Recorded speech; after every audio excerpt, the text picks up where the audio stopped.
Hello everyone, welcome back to जीटेक poly. दोस्तों, इस क्लास में हम बात करने वाले हैं सीएमए ईडी के 2018 के पेपर के बारे में। इससे पिछली क्लास में दोस्तों मैंने आपको 5 साल के पीडीएफ दिए थे, जिसमें कि 2019, 18, 17, 16 और 15 के पीडीएफ थे। आई होप सो आपने उन पीडीएफ को पढ़ लिया होगा अच्छे से। अगर नहीं भी पढ़ा है तो आप यहाँ से अच्छे से समझ सकते हैं, ठीक है। तो एक तरह से आपके लिए ये रिवीजन क्लास है। जिन्होंने पढ़ लिया है 2018 का पीडीएफ वो यहाँ से रिवाइज कर सकते हैं, और जिन्होंने नहीं पढ़ा है वो अच्छे से समझ सकते हैं, ठीक है। और दोस्तों, इसके अलावा अगर आपको सीएमए ईडी के चैप्टर वाइज इंपॉर्टेंट क्वेश्चंस का पीडीएफ चाहिए तो आप मुझे कमेंट कीजिए अभी इसी वीडियो के नीचे। तो मैं नेक्स्ट वीडियो, छोटी सी वीडियो बना के आपको उसमें सभी चैप्टर्स के इंपॉर्टेंट चैप्टर्स के पीडीएफ प्रोवाइड करा दूंगा। तो अगर बात करें चैप्टर्स की, तो सबसे पहला जो चैप्टर है दोस्तों आपका वो काफ़ी ज़्यादा इंपॉर्टेंट है, जो कि कंस्ट्रक्शन मैनेजमेंट नाम से है।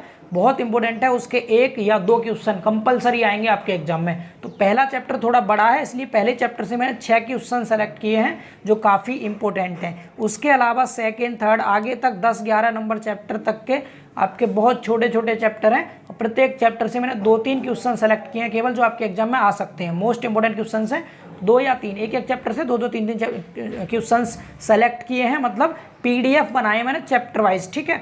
तो वो पीडीएफ आपके मुश्किल से 2-2, 3-3 पेज के हैं। पहला पीडीएफ थोड़ा बड़ा है, 6-7 क्वेश्चन है पहले चैप्टर के में। बाकी और जो चैप्टर्स के पीडीएफ हैं वो छोटे छोटे हैं, 2-2, 3-3 पेज के पीडीएफ हैं। तो आप अगर उन्हें आपको रिक्वायरमेंट है उसकी, तो आप बताइए कमेंट करके, मैं आपको पीडीएफ प्रोवाइड करा दूंगा। इसके अलावा आपका सॉल्व पेपर से भी काम हो जाएगा। अगर आप ये सॉल्व पेपर 5 साल के केवल सॉल्व पेपर पढ़ लीजिए, पूरा पेपर आपका इसमें से ही आने वाला है, ठीक है। 2019 का मैं ऑलरेडी कवर करा चुका हूँ आपको, मैं डिस्क्रिप्शन में भी लिंक दे दूंगा। इसके अलावा चैनल पर प्लेलिस्ट बनी हुई है सीएमए ईडी नाम से, तो वहाँ पर आपको सीएमए ईडी 2019 का सरन मिल जाएगा। वीडियो है पूरी एक, आई होप सो आपने देख भी ली होगी। नहीं देखी है तो आप अब देख लीजिए, ठीक है। अब ये 2018 का पेपर है और इसको मैं आपको बहुत अच्छे से समझाने वाला हूँ, तो आपको बहुत ध्यान से समझना है, ठीक है। काफ़ी आसान आया था पेपर, ये लगभग 35 से 40 मिनट में मैं पूरा कवर कर दूंगा इस पेपर को। पूरी वीडियो को फोकस करके देखते रहना है आपको। इसकी थ्योरी काफ़ी आसान है, आपको समझ में आ जाएगी, ठीक है। और दोस्तों, वीडियो थोड़ा सा लेट प्रोवाइड कर रहा हूँ, इसके लिए सॉरी, क्योंकि माइक में थोड़ी प्रॉब्लम आ गई थी। सुबह से बहुत परेशान था मैं, काफ़ी माइक सही नहीं हो पा रहा था, और फाइनली माइक में थोड़ा अब इम्प्रूवमेंट हो गया है। तो अब चलिए स्टार्ट करते हैं वीडियो को, ठीक है। तो इसमें सबसे पहला जो क्वेश्चन है दोस्तों हमारा, पहले क्वेश्चन में 2 पार्ट सॉल्व करने में, मतलब 3 पार्ट दे रखे हैं, कोई से 2 करने हैं, बट मैं यहाँ आपको तीनों कराने वाला हूँ। आपको बहुत ध्यान से समझना, काफ़ी ईजी है, देखिए ध्यान से।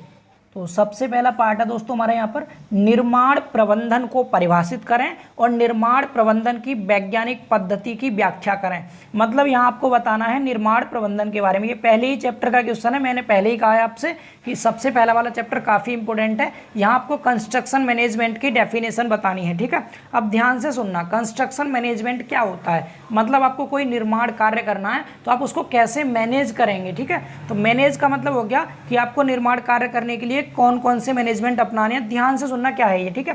तो क्या होता है दोस्तों, आपको पता है कोई भी काम करने के लिए हमारे पास कुछ श्रमिक होंगे और मजदूर होंगे, उन सब का एक ग्रुप होता है। तो हम क्या करेंगे, ऐसा मैनेजमेंट करते हैं कि हमारे श्रमिकों और मजदूरों का, कर्मचारियों का जो ग्रुप है एकजुट होकर के, और जो हमने उसको काम दिया है उस काम को निर्धारित समय तक पूरा कर सके।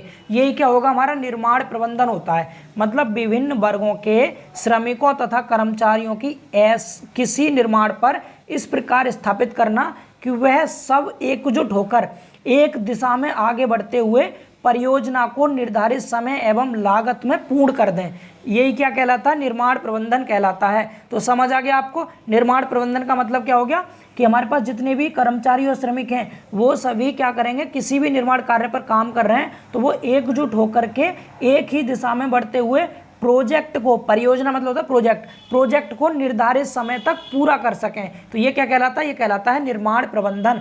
अब निर्माण प्रबंधन के बाद आपसे पूछा था निर्माण प्रबंधन की वैज्ञानिक पद्धति की व्याख्या करें। मतलब आपको यहाँ पर आवश्यकता बतानी है, ठीक है, इसकी कि क्या आवश्यकता है, इसके क्या उद्देश्य हैं। तो आप ध्यान से सुनना निर्माण प्रबंधन की आवश्यकता के बारे में। डेफिनेशन क्लियर होगी आपको। अब आवश्यकता देखना क्या है इसकी आवश्यकता। तो आपको क्या करना है इसमें, जब भी आप आवश्यकता लिखें तो आपको बस ये सोचना समझना है कि यदि आप किसी भी निर्माण कार्य को करवा रहे हैं और आप उस कार्य को करने के लिए मैनेजर हैं, तो आप ऐसे कौन कौन से कदम उठाएंगे कि आपका कार्य अच्छे ढंग से और जितना समय आपको दिया गया है उतने समय में कंप्लीट कर सकें। तो उसकी क्या क्या आवश्यकताएं होंगी। तो सबसे पहला पॉइंट क्या है इसमें, पहला पॉइंट है दोस्तों, निर्माण कार्य को निर्धारित अवधि में संतोषजनक ढंग से पूर्ण करने के लिए, मतलब हम मैनेजमेंट क्यों अपनाते हैं, तो इसकी क्या आवश्यकता है, क्योंकि हमें जो भी कार्य दिया गया उसको हम निर्धारित अवधि में और संतोषजनक ढंग से पूरा कर सकें। इसके लिए जरूरत पड़ती है हमें किसकी, निर्माण प्रबंधन की। समझ आ रहा है। दूसरा पॉइंट क्या है, निर्माण सामग्री तथा श्रम का अपव्यय रोकने के लिए, मतलब हमारी सामग्री का ज़्यादा यूज ना हो, मिसयूज ना हो, उसके अपव्यय को रोकने के लिए हम क्या करते हैं, निर्माण प्रबंधन करते हैं। ठीक है। तीसरा क्या है, परियोजना की लागत को निर्धारित सीमा में रखने के लिए, मतलब हमारे प्रोजेक्ट की जो लागत है बहुत ज़्यादा अधिक ना हो जाए, इसके लिए हमें ज़रूरत पड़ती है मैनेजर की और मैनेजमेंट की। समझ आ रहा है। चौथा पॉइंट क्या है, निर्माण कार्य से जुड़े सभी लोगों में सहयोग बना रहे, मतलब अगर एक मैनेजर होगा तो वो क्या करेगा, अगर काम उसको अपने अच्छे ढंग से कराना है तो जितने भी कर्मचारी हैं या श्रमिक हैं उन सब के बीच में अच्छा सहयोग बनाए रखने के लिए प्रयास करेगा पूरा वो। ठीक है। मतलब श्रमिकों में आपस में भेदभाव ना हो, कोई झगड़ा ना करे आपस में, उन सब की सलाह एक जैसी हो, सहयोग होना चाहिए। ठीक है।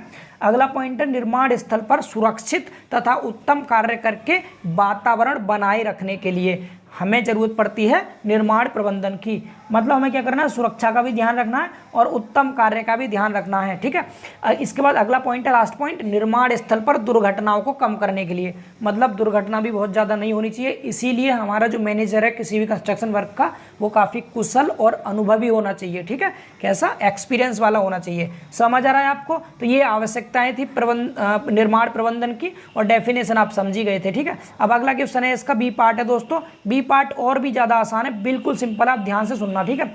इसमें बोला है, हल्की भारी और औद्योगिक निर्माण में निम्न को वर्गीकृत कीजिए, मतलब यहाँ पर कुछ कंस्ट्रक्शन वर्क दे रखे हैं, कुछ निर्माण कार्य दिए गए हैं, आपको इनको अलग अलग ग्रुप में बांटना है कि इनमें से कौन सा निर्माण कार्य हल्का है, कौन सा भारी है और कौन सा औद्योगिक है। ठीक है। तो मैं आपको बता रहा हूँ बिल्कुल बेसिक सा डिफरेंस। देखिए, हल्के से मतलब क्या दोस्तों, ऐसा निर्माण कार्य जो छोटा है, कम टाइम में कम पैसे में किया गया है या जल्दी से समाप्त हो जाता है, बहुत बड़े पैमाने पर नहीं हुआ है, तो वो तो हो जाएगा हल्का। यहाँ वजन से मतलब नहीं है हल्का भारी, यहाँ मतलब है अगर कोई कंस्ट्रक्शन कार्य छोटा है, उसमें कम समय लगा है तैयार करने में और कम पैसा खर्च हुआ है, तो उसको हल्का कह देंगे। जो बहुत बड़े लेवल पे किया गया है, कंस्ट्रक्शन बड़ा है, टाइम एक्स्ट्रा लगा है, पैसा एक्स्ट्रा लगा है, वो भारी हो जाएगा। और औद्योगिक से मतलब ये है कि जितनी भी कारखाने हैं, फैक्ट्री हैं, कंपनी हैं, मतलब जो उद्योग धंधे तैयार करने के लिए बनाए जाते हैं कंस्ट्रक्शन, वो सब हो जाएंगे औद्योगिक निर्माण। समझ आ रहा है। अब आप देखिए इसमें कौन कौन से आपको दिए गए हैं। तो सबसे पहले आपको यहाँ पर दे रखा है दोस्तों,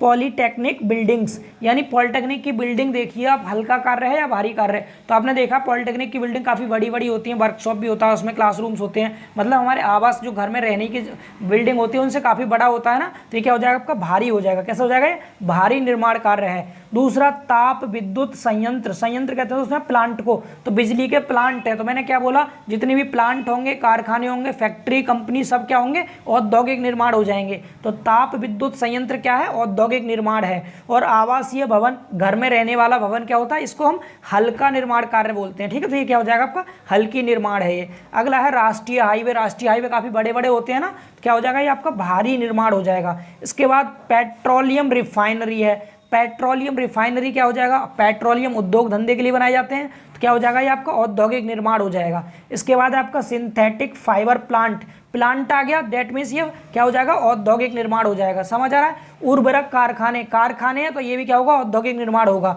अगला क्या है, बांध, डैम है दोस्तों, तो डैम काफ़ी भारी निर्माण वर्क होता है, इसलिए हम इसको क्या बोलेंगे, भारी निर्माण वर्क है। तो आपको सभी समझ में आ गए, पॉलिटेक्निक वर्क क्या है, ताप विद्युत, ये सब क्लियर हो गए ना। इनको बस आपको इतना ही लिखना था। आई थिंक 5 नंबर का क्वेश्चन है, बहुत आसान था, आप कर सकते थे इसको इजीली। ठीक है। अब बात करते हैं अगले क्वेश्चन की। अगला क्वेश्चन क्या है दोस्तों हमारे यहाँ पर, अगला क्वेश्चन है, योजना की वस्तुएं क्या हैं। योजना कहते हैं प्लानिंग को। ठीक है। प्लानिंग और वस्तुएं मतलब हो जाएगा उद्देश्य, मतलब ऑब्जेक्ट ऑफ प्लानिंग बताना है आपको कि आयोजन के उद्देश्य क्या क्या होते हैं, प्लानिंग के क्या उद्देश्य होते हैं। तो मतलब दोस्तों आपको कोई कंस्ट्रक्शन वर्क करना है तो पहले आप उसकी प्लानिंग करेंगे कि हमें कैसे कैसे काम करना है। तो प्लानिंग आप करते हैं तो उसके उद्देश्य क्या होते हैं, ठीक है। तो उद्देश्य के बारे में बात करेंगे। तो आपको पता है अगर आप किसी भी कंस्ट्रक्शन वर्क को बनाएंगे तो आपको उसके लिए नक्शा चाहिए, पहले से उसका एस्टीमेट तैयार कर लेंगे। आप टाइम फिक्स करें कितने टाइम में बनेगा, निर्माण सामग्री, कितने श्रमिक लगेंगे, कितने यातायात के साधन के बारे में। तो ये सब क्या हो जाएंगे, आपके निर्माण कार्य को करने से पहले आपकी प्लानिंग जो होगी उसके उद्देश्य हो जाएंगे। समझ पा रहे हैं आप। तो ये हो जाएगा आपका आयोजन का मुख्य उद्देश्य। किसी परियोजना को, परियोजना कहते हैं प्रोजेक्ट को, ठीक है, किसी प्रोजेक्ट को उपलब्ध साधनों द्वारा निर्धारित समय के भीतर मितव्ययी ढंग से पूर्ण करने के लिए व्यावहारिक कार्यक्रम निर्धारित करना है। मतलब जो हमारा प्लानिंग का उद्देश्य होता है मेनली वो क्या होता है, कोई भी प्रोजेक्ट है आपको, वो जितने आपके पास साधन उपलब्ध हैं उन्हीं साधनों से और निर्धारित समय के भीतर आपको अब एक मतलब मितव्ययी ढंग से, मितव्ययी मतलब बहुत ज़्यादा महंगा ना हो, सस्ते ढंग से ही कार्य को पूर्ण करना क्या कहलाता है, आपका आयोजन का उद्देश्य कहलाता है। अब इसके क्या क्या मेन पॉइंट हैं, तो सबसे पहले 4 पॉइंट तो आपको ये दिखाई दे रहे होंगे यहाँ पर। कौन कौन से हैं, पहला है नक्शे तथा एस्टीमेट, दूसरा है निर्माण सामग्री, तीसरा श्रमिक और चौथा यातायात के साधन। मतलब अगर आपको कोई भी कंस्ट्रक्शन काम करवाना, आप उसकी पहले से प्लानिंग कर रहे हैं तो आप खुद सोचिए इस चीज़ को, आपके लिए क्या करना पड़ेगा। पहले नक्शा चाहिए कंस्ट्रक्शन का, फिर आपको उसका एस्टीमेट तैयार करना कि कितना खर्चा आएगा इसमें, फिर आपको ये देखना कितनी निर्माण सामग्री लगेगी, कितने श्रमिक लगेंगे, आपकी जो सामग्री के लिए यातायात के साधन है वो उपलब्ध है या नहीं, मतलब ट्रक वगैरह से आप सामग्री मंगाएंगे तो वो उपलब्ध है या नहीं। आपको खुद से सोचना है दोस्तों, इसमें रटने वाला कुछ नहीं है, बस आपको क्वेश्चन के टॉपिक को ध्यान से सोचना कि क्या पूछा है उसमें, उसी को अपनी भाषा में लिख के आएंगे। इसमें कोई कभी फेल नहीं होता, आप रटना नहीं, बस समझना और अपनी खुद की लैंग्वेज में लिख के चले आना, ठीक है। बाकी मैं कोशिश करता हूँ समझाने की, आपको थोड़ा बहुत याद रहे तो आप देखते रहिए, ठीक है। अगला है क्या, औजार व मशीनें, यानी कि औजार और मशीनों की आवश्यकता होगी। फिर निर्माण विधि चाहिए आपको, उपकरणों की मरम्मत, स्थल सुरक्षा, श्रमिक कल्याण एवं सुविधाएं, प्रोत्साहन, संचार व्यवस्था और वित्तीय आगत। तो ये सब चाहिए आपको प्लानिंग के लिए। किसी भी कंस्ट्रक्शन की आप प्लानिंग कर रहे हैं तो उसमें ये सब बिंदु आते हैं, ये सब इसके उद्देश्य होते हैं। आई होप सो थोड़ा बहुत समझ आया होगा, बाकी आप एक बार और अच्छे से इसको रीड कर लेंगे तो समझ में आ जाएगा आपको, ठीक है। पीडीएफ मैंने दे दिया है और भी आपको प्रोवाइड कर दूंगा इस वीडियो में भी। अगला क्वेश्चन आपका सेकंड क्वेश्चन, इसमें भी 2 पार्ट करने हैं लेकिन हम तीनों पार्ट सॉल्व करेंगे। सबसे पहला पार्ट है दोस्तों इसमें क्या, समय निर्धारण से आपका क्या तात्पर्य है। समय निर्धारण के लाभ लिखिए। समय निर्धारण का मतलब क्या दोस्तों, अगर आपको कोई भी कंस्ट्रक्शन कार्य करवाना है तो आप उसकी सूची बनाएंगे, पहले एक मतलब शेड्यूल तैयार करेंगे, एक टाइम टेबल बनाएंगे आप एक, कि कितने समय में कौन सा काम हमें करवाना है। तो वही होता है समय का निर्धारण। इसको अनुसूचन भी कहते हैं। क्या कहते हैं, अनुसूचन, मतलब शेड्यूल भी कहते हैं इसको। अब देखिए इसका मतलब क्या है, मैंने आपको पहले बता दिया, क्या आपको शेड्यूल तैयार करना है काम कराने से पहले, कि कौन सा काम कितने टाइम में होगा, कब होगा, उसके लिए कितनी सामग्री चाहिए, कितने श्रमिक चाहिए, पूरा शेड्यूल बनाना है। इसी के बारे में आपको लिख के आना है इसमें। तो इसमें क्या लिखा हुआ है, पढ़ सकते हैं इसको अच्छे से।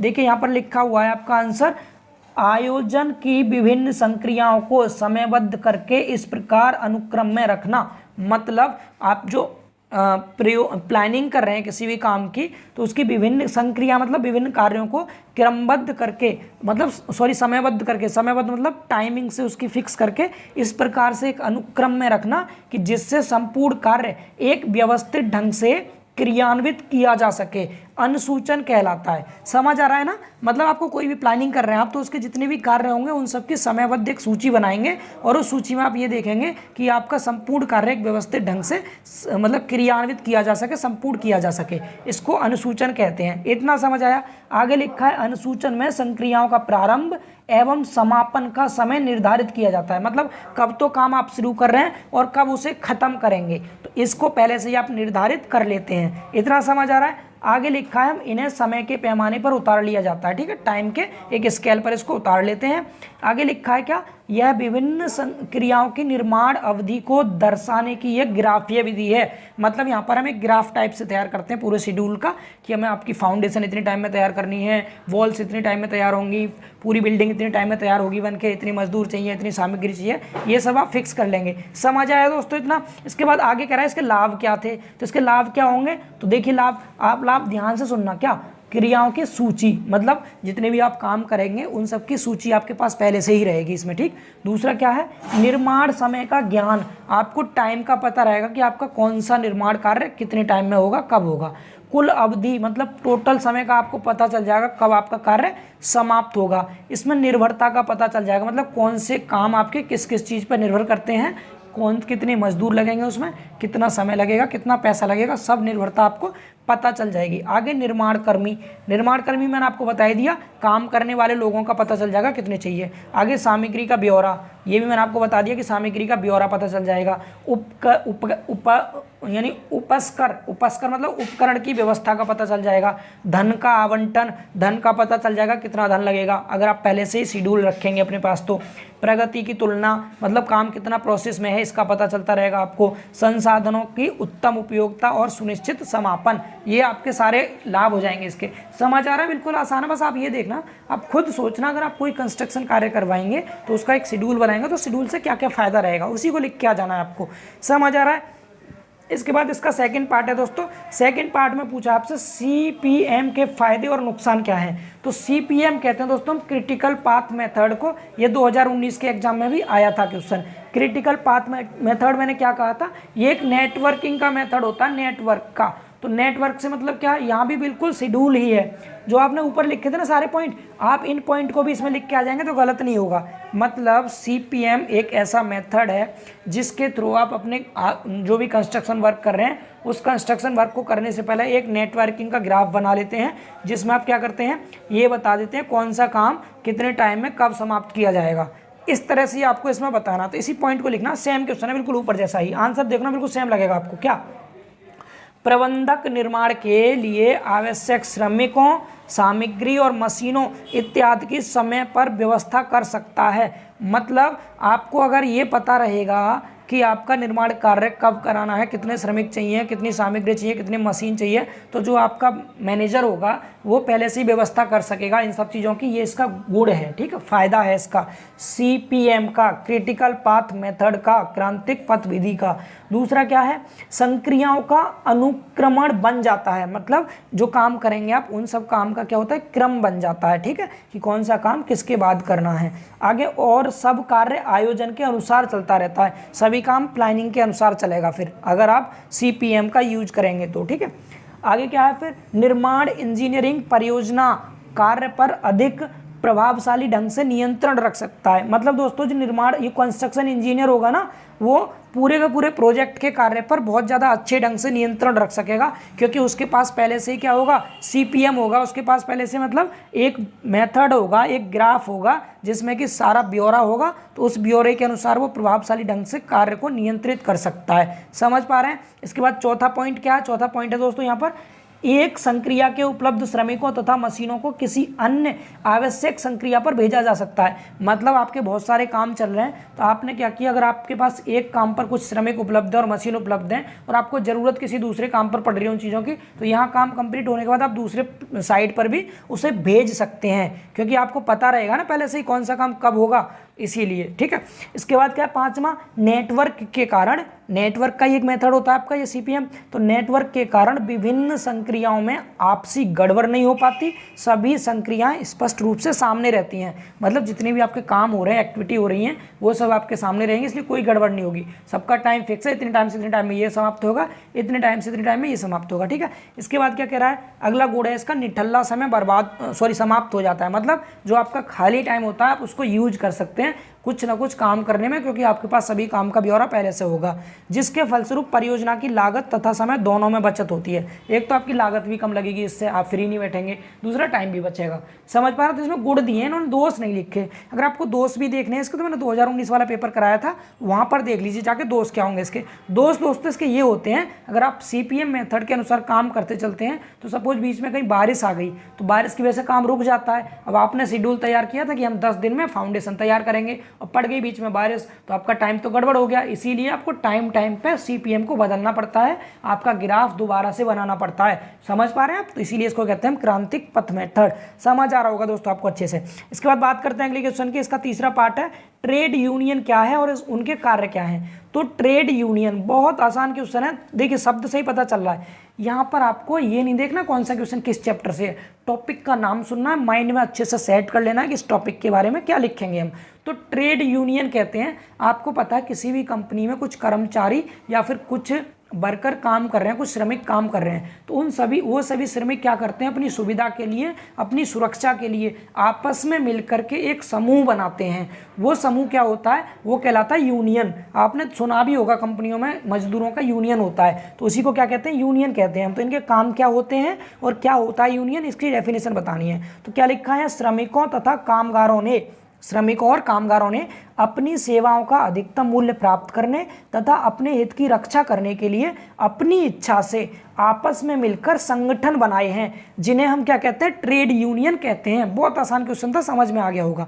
अब इनके काम क्या होते हैं दोस्तों, तो आप जानते हैं किसी भी कंपनी में जो यूनियन बनाए जाते हैं उनके मेनली जो काम होते हैं वो होते हैं, जो मालिक होते हैं ना काम करने वाले, अगर वो सैलरी टाइम पर नहीं दे रहे तो यूनियन का एक लीडर होगा, वो बात करेगा पूरी, मतलब अगर सभी कर्मचारी एक संगठन में रहेंगे, एकजुट रहेंगे, तो क्या करना पड़ेगा, उसको सैलरी भी टाइम से देनी पड़ेगी, मालिक को नहीं देगा तो सब मिलके हड़ताल कर सकते हैं। समझ पा रहे हैं, तो यही सब इसमें लिखना है आपको। क्या क्या लिखना है, पहला है आपका, यह मालिकों तथा श्रमिकों के मध्य एक प्रभावकारी कड़ी का कार्य करता है, ठीक है। दूसरा लिखा है, यह मालिकों के सम्मुख श्रमिकों की कठिनाइयां समस्याएं विविधवत ढंग से रख सकती हैं। मतलब जो यूनियन होती है ना, वो जितने भी मजदूर हैं उन सबकी समस्याओं को, कठिनाइयों को जो मालिक होता है काम का उसके सामने रख सकते हैं अच्छे से, ठीक है। मालिकों द्वारा श्रमिकों के उत्पीड़न को कम कर सकती है ये, मतलब अगर मालिक है कोई ज़्यादा फोर्स कर रहा है एक्स्ट्रा काम करवाने के लिए श्रमिकों को, या फिर उन पर बहुत ज़्यादा उत्पीड़न कर रहा है, मतलब उन्हें परेशान कर रहा है, तो जो यूनियन क्या करेगा, उसको उत्पीड़न को कम कर सकती है। कैसे, धरना दे देंगे, सब यूनियन में रहेंगे ना, सभी संगठन में होंगे, तो धरना देकर काम नहीं करेंगे तो उसको मजबूरी में उन्हें परेशान नहीं करना पड़ेगा, मालिक को पैसे टाइम से देगा वो। समझ आ रहा है ना, मतलब ये यूनियन पूरी तरह से श्रमिकों के हित के लिए होता है, ठीक है। अगला क्या है, श्रमिकों के कल्याण के विभिन्न कार्यक्रम अपनाती है। पांचवा है, पीड़ित श्रमिकों को आवश्यक होने पर कानूनी सलाह प्रदान करती है। मतलब यूनियन क्या करेगी, उसको कानूनी सलाह भी देगी, कोई बहुत परेशान है तो उसके लिए, ठीक है, सुविधाएं मिलती हैं बहुत सारी इसमें। समझ आ गया आपको। इसके बाद तीसरा क्वेश्चन है दोस्तों, तीसरा क्वेश्चन देखेंगे ध्यान से। तीसरे क्वेश्चन में क्या पूछा, 2 भाग सॉल्व करने, 3 पार्ट दे रखे होंगे। तो सबसे पहला इसमें बोला प्रगति के नियंत्रण से आप क्या समझते हैं। देख लो, ये भी 2019 वाला क्वेश्चन है, 2019 में आया था ये क्वेश्चन। समझ आ रहा है, इसलिए बोल रहा हूँ, रिपीट होते हैं क्वेश्चन। ये प्रगति नियंत्रण मैंने आपको समझाया था अच्छे से। क्या, अगर कोई काम प्रोसेस में है तो उसको कंट्रोल कैसे किया जाएगा, कंट्रोलिंग क्या होती है किसी भी काम की, तो कंट्रोल कैसे होगा आपको पता है। सिविल इंजीनियरिंग का जितना काम होता है दोस्तों, वो सब खुले क्षेत्र में किया जाता है। अब खुले क्षेत्र में बारिश भी आ सकती है, कोहरा पड़ सकता है, बहुत ज़्यादा ठंड पड़ सकती है, बाढ़ आ सकती है, ओले पड़ सकते हैं, आग लग सकती है, रात का अंधेरा हो सकता है, बहुत सारी दिक्कतें हो सकती है, जिसकी वजह से जो आपका काम प्रोसेस में चल रहा था, प्रगति में था, वो नियंत्रित हो जाएगा। तो यही यहाँ पर लिखा है, सिविल निर्माण कार्य खुले में होता है, जहाँ इसे धूप, वर्षा, ठंड, कोहरा, पानी, बाढ़, हिमपात, अग्निकांड, रात का अंधकार, असामाजिक तत्व द्वारा प्रहार इत्यादि अनेक प्रकोपों को झेलना पड़ता है। समय पर निर्माण सामग्री उपलब्ध ना होना, उपकरणों का ठीक ढंग से काम न करना, श्रमिकों का काम छोड़कर भाग जाना, वित्तीय साधनों का कम पड़ जाना, निर्माण स्थल किसी अप्रिय घटना का घट जाना, ऐसे अनेक कारण है जो कार्य की प्रगति को प्रभावित करते हैं, नियंत्रित करते हैं। मतलब काम को रोक देना है, किन कारणों से रुक जाएगा काम ये बताना है आपको इसमें, तो इन सब की वजह से रुकेगा काम। समझ आ गया इतना। अब देखिए इसके कुछ पॉइंट लिखे हैं इसमें इंपॉर्टेंट, इन्हें आप पढ़ सकते हैं एक बार। क्या लिखा है, प्रगति पर नियंत्रण रखने से यह सुनिश्चित हो जाता है कि निर्माण कार्य आयोजना के अनुसार चल रहा है और समय पर पूर्ण हो जाएगा। मतलब अगर आपने बीच में कंस्ट्रक्शन काम रुक गया आपका, तो आप वहाँ से ये देख सकते हैं आपका पीछे काम कितने टाइम में हुआ है और कितना काम रह गया है, तो उसके अनुसार समय पर कार्य आपका समाप्त हो जाएगा या नहीं समाप्त हो जाएगा। समझ पा रहे हैं आप इतना। इसके बाद आगे लिखा है, परियोजना का स्वामी या फिर निर्माण विभाग संतुष्ट रहता है कि इसका जो भी धन व्यय हुआ है उसका संतोषजनक धन लौट कर उसे मिल जाएगा। मतलब जब बाढ़ वगैरह आ जाती है, बरसात पड़ जाती है, तो काम बहुत ज़्यादा इफेक्टिव हो जाता है, तो वो क्या करेगा, जो भी मालिक रहता है काम का, ठेकेदार ने कोई टेंडर लिया है तो वो अगर गवर्नमेंट से लिया तो गवर्नमेंट को सूचना दे देगा कि यहाँ पर इतनी प्राकृतिक आपदाएं हो गई हैं जिसकी वजह से कंस्ट्रक्शन काम रुक गया है, तो इसमें ये हानि हुई है, तो वो एक्स्ट्रा चार्ज भी ले सकता है बल्कि उससे, सरकार से। तो जितना पैसा उसका बर्बाद हुआ वो उसे आप वापस मिल जाएगा, इसलिए उसे टेंशन लेने की कोई ज़रूरत नहीं पड़ती। ठीक है, आगे क्या कह रहा है, निर्माण स्थल पर एकत्रित सामग्री, मशीनों या श्रमिकों का उचित तथा पूर्ण उपयोग हो रहा है, कुछ व्यर्थ नहीं हो रहा है, ये उसे पता चल जाता है इससे। ठीक है, कंट्रोलिंग से। तो ये 2-3 पॉइंट हो रहे हैं, आप पढ़ लेना अच्छे से, समझ आ गया ना, आप लिख सकते हैं आप इजीली। इसके बाद तीसरे का बी खंड है दोस्तों, अवधि के उत्पादन और उत्पादकता के बीच अंतर स्पष्ट कीजिए। अवधि के उत्पादन से मतलब क्या है, आप कोई भी प्रोडक्ट बना रहे हैं, ठीक है, तो उस प्रोडक्ट के बारे में बताना है आपको, और उसकी प्रोडक्टिविटी के बारे में बताना है। प्रोडक्टिविटी मतलब उत्पादकता के बारे में बताना क्या होते हैं। तो ध्यान से सुनना, देखो छोटी सी डेफिनेशन दोनों की क्या है, अवधि के दो उत्पादन और उत्पादकता में निम्न अंतर है। निम्न अंतर क्या है कि जो अवधि का उत्पादन होता है उसको तो हम क्या बोलते हैं, टर्म प्रोडक्शन कहते हैं। उसे क्या कहते हैं, टर्म प्रोडक्शन। प्रोडक्शन मतलब आपने कोई भी उत्पाद बना दिया, कोई प्रोडक्ट तैयार किया है, उसको कह देंगे हम उत्पादन। मतलब आप किसी भी कंपनी में कोई प्रोडक्ट बना रहे हैं, कोई उत्पाद बना रहे हैं, तो उसे क्या बोलते हैं, हम उत्पादन कहते हैं। ठीक है, अब इसकी प्रोडक्टिविटी क्या होती है, प्रोडक्टिविटी मतलब कितने टाइम में कितने ज़्यादा उत्पादन किए जा रहे हैं, कितना उत्पादन तैयार किया जा रहा है। ठीक है, तो यहाँ लिखा ये है, उत्पादन प्रबंधन द्वारा नियंत्रित किया जा सकता है। मतलब जो मैनेजर होता है, जो मैनेजमेंट होता है, इस प्रोडक्शन को कंट्रोल कर सकता है। मतलब वो ये निश्चित कर सकता है कि हमें कितने ज़्यादा बनाने हैं अपने प्रोडक्ट, कितने कम बनाने हैं। ठीक है, तो क्या कह रहा है, इससे उत्पादन प्रबंधन द्वारा नियंत्रित किया जा सकता है। 2 बार लिख दिया, आपको एक ही बार लिखना था। ठीक है, इसे उत्पादन प्रबंधन की देखरेख में आवश्यकता अनुसार कम या अधिक किया जा सकता है। मैंने आपको पहले ही बता दिया, जो भी मैनेजर होगा काम का, वो देख सकता है, अगर ज़्यादा ज़रूरत पड़ रही है प्रोडक्ट की तो वो ज़्यादा भी बनवा सकता है, प्रोडक्ट बिक नहीं पा रहे हैं तो प्रोडक्ट को कम बनवाएगा वो। समझ आ रहा है। इसके बाद उत्पादकता क्या होती है, प्रोडक्टिविटी।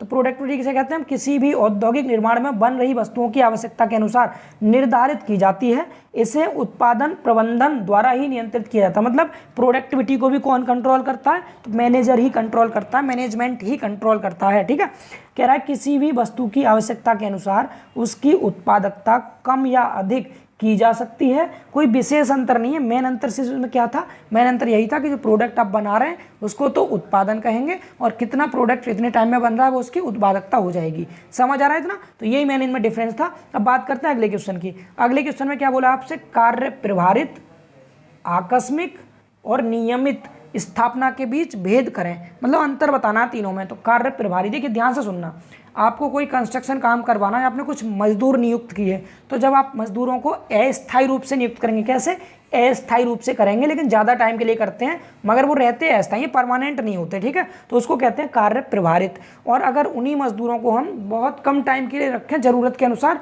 तो उसको आकस्मिक कह देंगे। आकस्मिक मतलब अचानक से, आपको अचानक से ज़रूरत पड़ रही है कुछ मजदूरों की, कुछ कर्मचारियों की, आपने बुला लिया उनको एकदम से और उनको काम करवाया, तो वो क्या हो जाएगा, आकस्मिक हो जाएगा। और नियमित का मतलब क्या है, आपने अस्थायी रूप से बनाया था लेकिन वो निरंतर काम करते जा रहे हैं नियमित रूप से, तो वो परमानेंट हो जाते हैं बाद में जाके, तो उसको नियमित कह देते हैं। ठीक है, तो यही इसमें लिखा हुआ है, आप एक बार पढ़ सकते हैं अच्छे से। तो देखिए क्या लिखा है इसमें, अंशदान कार्यों से लोक निर्माण विभाग को कोई नुकसान न हो, इसके लिए स्थापना, यंत्रों संयंत्रों का व्यय भी एस्टीमेट में प्रतिशत रूप में परसेंटेज चार्ज जोड़ लिया जाता है। एक लाइन एक्स्ट्रा लिखी है यहाँ पर, जो पीडब्ल्यूडी होता है ना दोस्तों, उनके काम में कोई भी दिक्कत ना हो इसके लिए वो क्या करते हैं, परसेंटेज चार्ज लगाते हैं। किसके लिए, उपकरणों के लिए या फिर प्लांटों के लिए। ये 10 से 15% लिया जाता है। ठीक है, इतना समझ आया। अब आगे सुनना, विभाग के ऐसे कर्मचारी जो किसी कार्य विशेष की निर्माण अवधि तक के लिए पूर्णतः अस्थायी तौर पर, कैसे, अस्थायी, टेम्परेरी नियुक्त किए जाते हैं, उन्हें कहते हैं हम कार्य प्रभारित कर्मचारी कहते हैं। ठीक है, और जब इनकी आवश्यकता अचानक कम समय के लिए पड़ती है, आकस्मिक मतलब अचानक होता है, ठीक है, तो इन्हें हम क्या कह देंगे, आकस्मिक कह देंगे। और जब ये कार्यकाल के समय तक प्रभावी रहते हैं, परंतु जब कार्य में निरंतरता बनी रहती है, मतलब निरंतर लगातार नियमित रूप से काम कर रहे हैं, तो हम इन्हें क्या कह देते हैं, इन्हें नियमित कर दिया जाता है इनके कार्य के अनुसार। समझ आ रहा है। तो ये तीनों में बेसिक अंतर था, आपको समझ आ गया होगा। इसके बाद बात करते हैं दोस्तों अगले क्वेश्चन की। तो अगला क्वेश्चन है हमारे यहाँ पर क्या, किन्हीं 2 भागों के उत्तर देने हैं। तो सबसे पहला इसमें बोला है इम्प्रेसट खाते। ये क्या होते हैं इम्प्रेसट खाते, बिल्कुल सिंपल है। इम्प्रेसट खाते जो आपके जितने भी सरकारी कार्य होते हैं ना दोस्तों, उन सरकारी कार्यों के हित के लिए जो कर्मचारी होते हैं वो छोटे छोटे सरकारी भुगतानों के लिए जो धनराशि इकट्ठा करते हैं, उसी को कहते हैं हम क्या, उसको कहते हैं अग्रदाय। क्या बोलते हैं उसको, अग्रदाय बोलते हैं। ठीक है, अग्रदाय कहते हैं। आप देख सकते हैं लिखा है सरकारी कार्य हित के हित में किसी अधीनस्थ कर्मचारी को छोटे छोटे सरकारी भुगतानों के लिए दी गई उपयुक्त धनराशि को अग्रदाय कहते हैं। मतलब कोई कर्मचारी है, गवर्नमेंट कर्मचारी, उसको छोटे छोटे काम करने के लिए क्या है, कुछ पैसे दिए जा रहे हैं, कुछ रुपए दिए जा रहे हैं, तो उसको क्या बोलेंगे, अग्रदाय कहते हैं उसको। ठीक है, अब अग्रदाय धारक को भुगतान से पूर्व अग्रदाय दाता की स्वीकृति लेने की आवश्यकता नहीं है, परंतु भुगतान के पश्चात उसे इसकी विधिवत लेखा पेश करना पड़ता है। तो ये विधिवत लेखा जो पेश करता है उसको क्या कहते हैं, ये पेश करेगा एक खाते में, एक अकाउंट की फॉर्म में पेश करता है। अकाउंट खुलवाना रहता है इसको, उसमें जो जो छोटे छोटे काम कराने हैं ना उनके लिए पैसा लेता है, उसमें सारा ब्यौरा लिखा होता है, उसी को हम क्या बोलते हैं, प्रेषट खाते बोलते हैं। समझ आ गया दोस्तों। अब इसमें कुछ पॉइंट लिखे हैं इसके बारे में, आप देख सकते हैं इनके पॉइंट क्या क्या है। ठीक है, इसने ये और दिया था इसमें क्या कि अनियमितता से बचने के लिए आप क्या सावधानी बरतेंगे। तो मतलब जो अनियमितताएं होती हैं, जो इरेगुलरिटी रहती है, रेगुलरिटी नहीं रहती, तो उससे बचने के लिए आपको क्या क्या सावधानियां बरतनी है। तो कैसी कैसी सावधानियां बरतेंगे, इसमें पहले लिखा है वाउचरों पर ऊपर लिखित या फिर काटपीट करना तथा उन्हें प्रमाणित न करना। यानी कि जो वाउचर मिलते हैं ना आपको, उन पर आपको ऊपर लिखित रहता है, उसको काटपीट नहीं करनी, आपको कोई बदलाव नहीं करना, इससे बचना है आपको। समझ आ रहा है। दूसरा लिखा है नकदी पर्चा, जो आपके कैश होते हैं या फिर वाउचर पर वांछित प्रमाण पत्र अंकित ना करना। यानी कि अगर आपने क्या उस पर अंकित नहीं किया तो इससे भी बचना है, आपको अंकित करना है, उस पर पूरा आपका सर्टिफिकेट वगैरह सब लगाना है।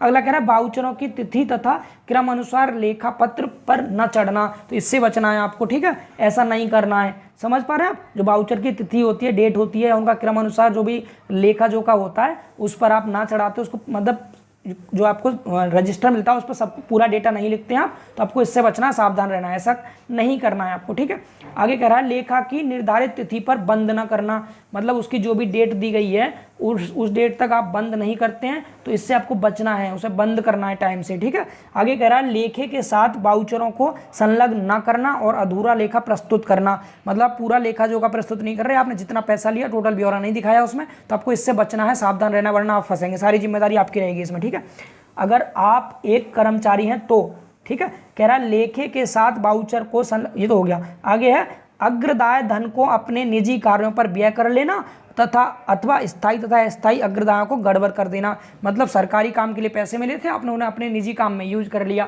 और उसका ब्यौरा नहीं दिया, तो आपको इस चीज़ से बचना है, सावधान रहना है। तो सावधानियां समझ में आ गई आपको। इसके बाद अगला क्वेश्चन है दोस्तों हमारे यहाँ पर नगद पुस्तक और संवितरण अधिकारी, इनकी परिभाषा देनी है। तो संवितरण अधिकारी का मतलब क्या है, जो सरकारी कर्मचारियों को पैसे बांटता है ना, वो क्या होता है, संवितरण हो गया आपका, संवितरण अधिकारी हो गया। ठीक है, डीडीओ बोलते हैं इसको इंग्लिश में हम, डीडीओ।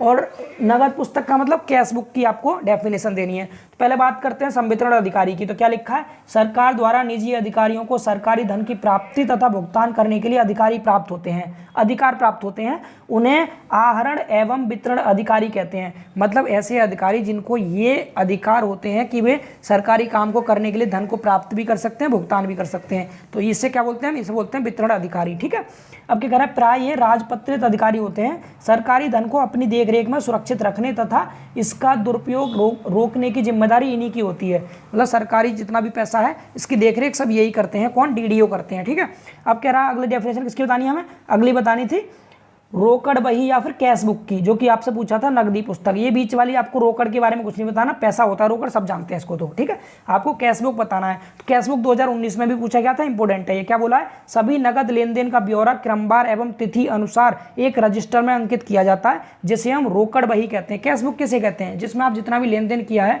टोटल कैश का ब्यौरा रखते हैं, उस किताब को हम कैश बुक कहते हैं। ठीक है, अब कह रहा है यह एक महत्वपूर्ण तथा मूल अभिलेख है तथा इसकी सही और संतोषजनक रूप में रखने की जिम्मेदारी भी किसकी होती है, डीडीओ की होती है। कैश बुक को भी अच्छे ढंग से रखना डीडीओ की ही जिम्मेदारी है। समझ आ गया ये क्वेश्चन। अब बात करते हैं अगले क्वेश्चन की। ठीक है, चौथे का सी क्वेश्चन क्या था, इसमें तीन चीजें आपकी क्या क्या है, एक तो कह रहा है इसमें अस्थायी अग्रिम, दूसरा कह रहा है स्थायी अग्रिम और तीसरा कह रहा है ट्रेजरी चालान। इन तीनों की डेफिनेशन देनी है। तो अस्थायी अग्रिम क्या हो गया दोस्तों, अग्रिम मतलब होता है पैसा लेना। तो अगर सरकार से आप कोई पैसा ले रहे हैं तो जो अस्थायी होंगे ना उनको परमिशन लेनी पड़ती है अधिकारियों से पैसा लेने के लिए। तो ये तो अस्थायी होते हैं, लेकिन जो अस्थायी होते हैं ना उनको परमिशन नहीं होती, वो पूरी तरह परमानेंट है, उनको किसी से कोई परमिशन की आवश्यकता नहीं होती है। और तीसरा ट्रेजरी चालान होता है, तो सरकारी काम करने के लिए बैंक में जो पैसा जमा किया जाता है वो आपका ट्रेजरी चालान होता है, ठीक है। मतलब ट्रेजरी होती है वो, उसको जिस फार्म में भर के आप जमा करते हैं बैंक में, वो फार्म आपका ट्रेजरी, वो फॉर्म आपका ट्रेजरी चालान कहलाता है। तो तीनों की डेफिनेशन मैं जल्दी से पढ़ देता हूँ, आप समझ लेंगे।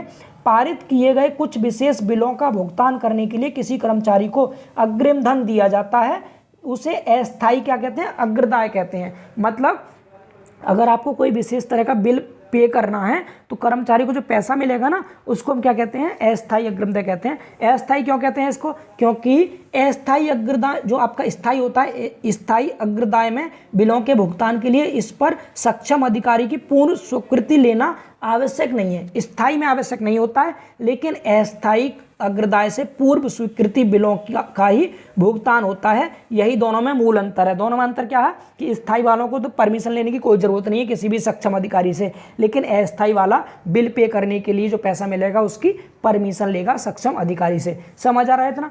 तो आप समझ गए होंगे। अब सेकंड वाला भी आपको क्लियर हो ही गया क्या। छोटे मोटे भुगतान एवं विभिन्न खुदरा खरीद के लिए किसी विशेष सरकारी कर्मचारी को जो एक निर्धारित धन स्थायी तौर पर पेशगी के रूप में स्वीकृति की जाती है उसे हम क्या कहते हैं, स्थायी अग्रदाय कहते हैं। और स्थायी अग्रदाय के लिए इसको किसी से कोई भी परमिशन लेने की आवश्यकता नहीं होती है। आगे आप पढ़ सकते हैं इजीली इसको। मैं तीसरा बताता हूँ आपको, क्या, ट्रेजरी चालान। तो ट्रेजरी चालान क्या होता है, ट्रेजरी में या फिर बैंक में सरकारी धन जमा करने के लिए एक फॉर्म भरना पड़ता है, एक प्रपत्र भरना पड़ता है। उस प्रपत्र को हम क्या कहते हैं, ट्रेजरी चालान कहते हैं। मैं आपको ऑलरेडी बता चुका हूँ इसको, ठीक है। अब आप इसमें आगे देख सकते हैं, एक मिनट,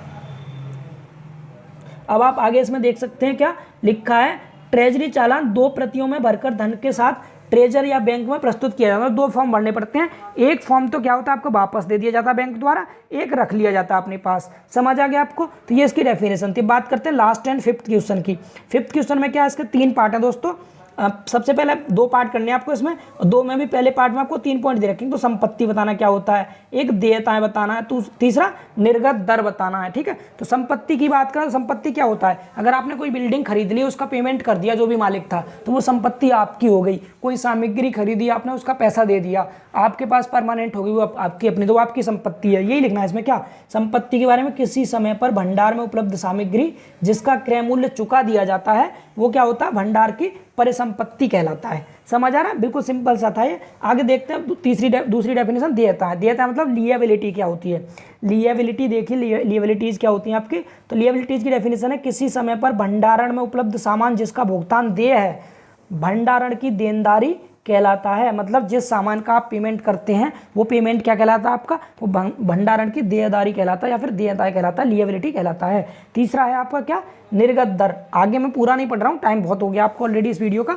तो आगे देखिए निर्गत दर क्या होती है। तो भंडारण से जिस दर पर कोई भी सामान किसी कार्य के लिए निर्गत किया जाता है, जिस रेट पर आप किसी भी काम को निर्गत करते हैं उसे क्या कहते हैं, उस दर को निर्गत दर कहते हैं। समझ आ गया दोस्तों इतना। अब इसके बी पार्ट की बात करते हैं। बी पार्ट में क्या है, कार्य आदेश और समझौते के बीच में अंतर बताना है। तो कार्य आदेश और समझौते के बीच में क्या अंतर होता है, बेसिक सा अंतर, आप इसको पढ़ सकते हैं खुद से, वीडियो को पॉज करके आप इजीली इसको पढ़ लेना, ठीक है। अब बात करते हैं तीसरे क्वेश्चन की। तो ये इसका तीसरा और थर्ड पार्ट है, लास्ट पार्ट है। संक्षेप में भारतीय और अंतर्राष्ट्रीय पेटेंट कृत्यों और नियमों को समझाइए। मतलब भारतीय यानी इंडियन और इंटरनेशनल जो आपके पेटेंट काम होते हैं उनके नियम को समझाना है आपको। तो क्या क्या नियम है देख सकते हैं आप। सबसे पहला है आवेदन के लिए अधिकृत व्यक्ति, मतलब आवेदन करने के लिए एक अधिकृत व्यक्ति होता है। दूसरा, आवेदक की जांच होती है। तीसरा, आवेदक को सूचना होती है। चौथा है पेटेंट का अनुदान होता है। पेटेंट की अवधि, समय। अगला, पेटेंट का प्रतिसंहरण और पेटेंट का अतिलंबन, पेटेंट का समुन्देशन और अंतर्राष्ट्रीय पेटेंट। ये हैं आपके 8-9 पॉइंट थे, आप इन्हें इजीली याद रख सकते हैं, ठीक है दोस्तों। ये पेपर आपका 2018 का हो चुका है कंप्लीट। मैंने काफ़ी कोशिश की जल्दी से इसको कवर करने की, फिर भी लगभग 30-35 मिनट इसमें लग गए हैं, ठीक है। तो अब आपको इस पेपर की प्रैक्टिस कर लेनी है और कमेंट करके बताना है क्या आपको इंपॉर्टेंट क्वेश्चंस चाहिए चैप्टर वाइज, पीडीएफ उसका चाहिए। तो दोस्तों पीडीएफ आपको खुद से ही रीड करना पड़ेगा। मैं कोशिश करूंगा आपको एक पेपर और सॉल्व करा सकूं 2017 वाला। तो 3 पेपर करा दिए मैंने आपको अच्छे से, जिसमें कि रिपीटिंग क्वेश्चन पासिंग मार्क के तो आपके इजीली हो जाएंगे। इसके अलावा 2 आप खुद से पढ़ लेना, 2016 और 17 वाला। सॉरी 16 और 15 वाला, 17 का मैं आपको कोशिश करूँगा प्रोवाइड करने की। मैं सारी क्लासेस प्रोवाइड नहीं करा सकता क्योंकि कल मैथमेटिक्स का बैक पेपर भी है और मेरे लिए सभी बच्चे एक समान हैं, मैं सभी के लिए मेहनत कर रहा हूँ यहाँ पर। आप लोग इतने समझदार भी हैं, PDF से पढ़ सकते हैं। 2-3 क्लास मैंने प्रोवाइड करा दी, चैप्टर वाइज क्वेश्चंस भी इंपॉर्टेंट प्रोवाइड करा दूंगा। अगर आपको रिक्वायरमेंट होगी, आपके कमेंट आएंगे तो ठीक है, तो आप प्लीज़ करके थोड़ी सी मेहनत करना। आपका लास्ट एग्जाम है दोस्तों, बस इसको और मेहनत करके निकाल लीजिए कैसे भी। उसके बाद तो फिर हमें डट के तैयारी करनी है JEE के लिए, ठीक है। मैं पूरी सीरीज लॉन्च करूंगा आपको GTech पॉली पर ही, आप सीरीज से जुड़ जाना और मैं आपको आराम से तैयारी धीरे धीरे कराता रहूँगा, ठीक है। बाकी आप सेल्फ स्टडी करना या बड़ी किसी भी कोचिंग में ज्वाइन करना चाहते हैं आप कर सकते हैं जी, कोई दिक्कत नहीं। मगर बेसिक अगर आपका तैयार नहीं है, जो भी सब्जेक्ट आपको छोटे छोटे डिप्लोमा में तैयार नहीं है, वो मैं आपको GTech पॉली पर ही करा दूंगा, बिल्कुल चिंता ना करें आप। जो इंपॉर्टेंट चैप्टर ना, आप मुझे बता देना कौन कौन से चैप्टर्स आपको पढ़ने हैं या कौन से सब्जेक्ट पढ़ने हैं, मैं आपको यहाँ सबका बेसिक दे दूंगा। टॉपिक वाइज भी आप मुझसे पढ़ सकते हैं, कोई भी कमेंट करना, मैं एक एक बच्चे के कमेंट पे एक एक वीडियो जरूर प्रोवाइड करूंगा, ठीक है। मैं सिर्फ आपके लिए ही हूँ, आपको बस मेहनत करते रहना और इसी तरह जुड़े रहना GTech पॉली के साथ। तो बस इस पेपर की ओर धुआंधार मेहनत में लग जाइए आप और बहुत अच्छा रिस्पांस देना है आपको, बस प्लीज करके, ठीक है। बहुत मेहनत करनी है, मैं आपको PDF प्रोवाइड कर रहा हूँ प्रॉपर, आप बस घर बैठ के अच्छे से पढ़ते रहिए, जहाँ भी आप रूम पर हैं कहीं भी हैं, पढ़िए मेहनत से, मैं आपके साथ हूँ पूरी तरह, ठीक है। अब मैं बैक पेपर वाले बच्चों के लिए 2-4 वीडियो प्रोवाइड कर दूँ ताकि वे बच्चे भी पास हो सकें, ठीक है दोस्तों। फिर इसके बाद मिलते हैं बहुत जल्द नेक्स्ट वीडियो में, तब तक के लिए बाय बाय, टेक केयर।